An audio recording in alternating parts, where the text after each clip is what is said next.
All right, so today I'm going to be trying to show you guys how to design a quad using this application using QCAD. So basically, as this first video, I'm basically just going to be showing you how to use the tools and less how to specifically design a quad, but I'm going to be starting a layout of a quad as part of this. So I'm not going to show you how to install the app, but if you go to qcad.org, you can find it, download it, install it. And once you run it, this is what you get. So basically, you have all these buttons for various objects and shapes that you can do. One of the things that I like to see when I'm designing is the property editor, property viewer. If you go to view, where is it? Property editor. There you go. We'll just minimize that. So I find this very useful. As you can see, the various lines, sizes, and dimensions of whatever you're drawing. So when you design a quad, the exact measurements are very important. So we're going to start off as an example. So usually when I start off to design, I go on a specific size that I want to do. Say we're going to do a 200 millimeter perfectly square acro quad frame.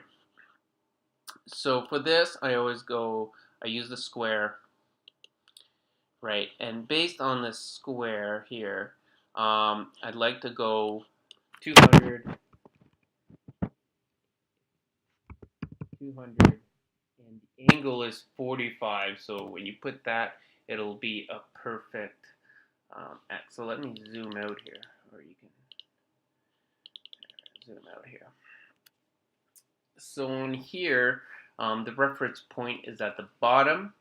So the square I use a lot just because it's so easy. You can say, the width, the height, the angle, and the reference point is the bottom, or you can change this to be, say, middle. And I'll show you later one of the reasons why you want middle. But for this, I like to use left and right. So for left, I'm going to go right in the center, right there. And then I'm going to go to the right reference point, or maybe, no, not right. Actually change it to minus 45. I'll change the angle. There you go. And then we have our square. We'll remove all the other lines here. And here's our perfectly, oh yeah, I messed up here. Let's redo that. And right at the center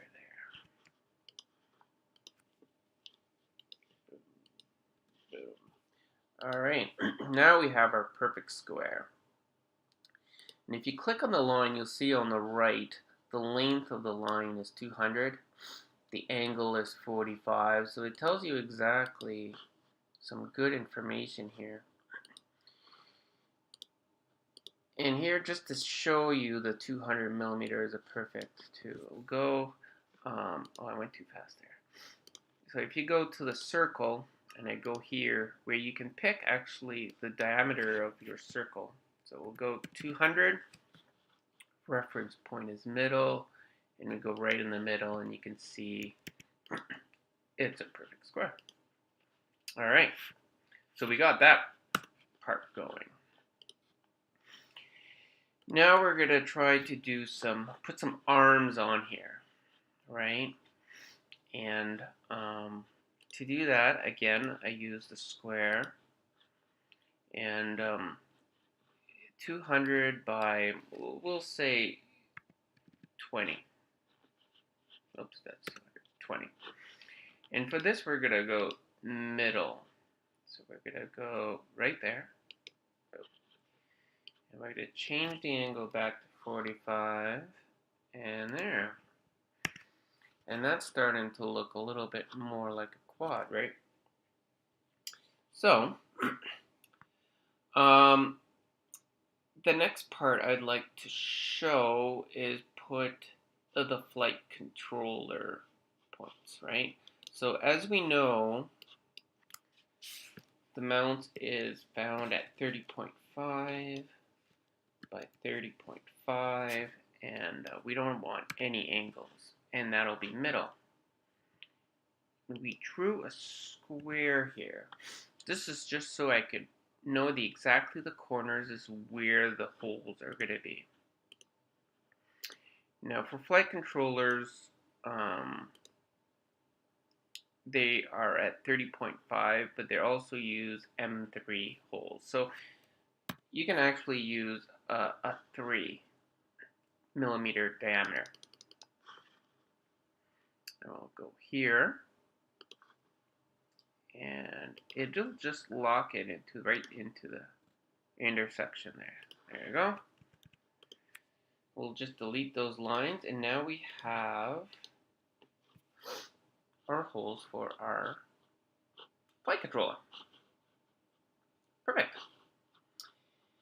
And then we're gonna make a bigger, say 50 maybe. And right there for making the shape. So we're gonna head back here as sun. So now it's starting to look a little bit more like a quad. So one of the other things, other than circle, the square, one of the most things that I use the most is round. So in the modify, there's an option for round. So we're going to zoom in a little bit here. And we're going to round this off. And for CNC, it's recommended to have be at the 2mm R2 radius of 2, but it can go lower. 1, even I think 0.5 is probably the lowest you could possibly have. But if you can go to 2, go to 2. It'll make it a lot. It's faster to cut, and it could be a little bit cheaper. So we'll go to round. And the radius here is 2. And then we're going to round this off here. So if you go to 2, you can see it's a sharp edge. Right? Just like that. We're going to do it on the other side as well. Now it kind of merges both lines. And now you'll notice that we've lost our arms here on the other side here. So we can't do this way. So we're going to have to do those arms again. And that was 200 by 20 and 45. So we're going to put our arms here again. And there you go. And then we can round things off again here on this side. And click on both lines. One click and then click on the other line. You'll notice that you can change this to higher, like say 10. It'll make it a little nicely rounded. You can see it rounding, or even you can go to say 30, right? You can see it's really nicely rounded. You have a better rounded. Depends what you want to do, obviously, but so you just play with it. We'll keep it at 2 for now.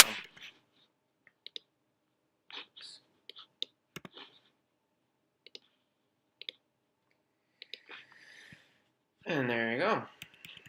Now, let's zoom out here a little bit, and look at that. It's looking like a good, nice looking quad right now. Another thing you want to check is the propeller size, right? So, if you go to the circle, and circle here, 5-inch propeller is actually 127 millimeter. So you always want to check to see if it's going to hit your frame when you hit your props, or props are going to hit other props. So we're going to put one right here because it's a 200. This is where the center of the motor mount is going to be. So we're going to put one there, one there, one there, and one there. All right. Look at that. Pretty cool. All right. Speaking of millimeters, so when you're working with this stuff and you're sending it off for CNC, you have to work in millimeters. Offering your dimensions you're going to get for various objects that you're working are all in the metric system. So I'm not sure. I think my system is Canadian, therefore it's all metric. So, but when you install it, it might be in imperial, which is inches and stuff. So if you go to the preferences and go to the drawing unit, you want to make sure that everything is metric. So millimeter, millimeter, metric. Okay. So when you're going to send it off, they're going to be getting this stuff. They're going to be expecting. If you put it in inches, maybe your design's going to be off. So it's better to always work with the metric system. That was for the preferences for the app. So any new file, any existing files, there is a setting for that too. Edit. Application preferences and drawing preferences. It's here as well. So these are the actual setting of the actual file. They could be a little bit different. Make sure all that is in metric. So, is there anything else I want to show you? So for this, I think is a good start. I wish we're going to try to do more videos to explain more details of various things, but it's a good way to start. And the tools that I always use are the circles with diameter, the square here, which you can set all the different things you want to put up there. Lines, arcs I do as well. And here, and you can put a circle, like a 180 is good, like if you want to round it off at the end here or something. That is one I use a lot. In the modifies in here, round is a lot. Scale is one that I've used once in a while. It's just you take an object, you want to make it bigger by 120%. So everything is kind of even when you make it bigger.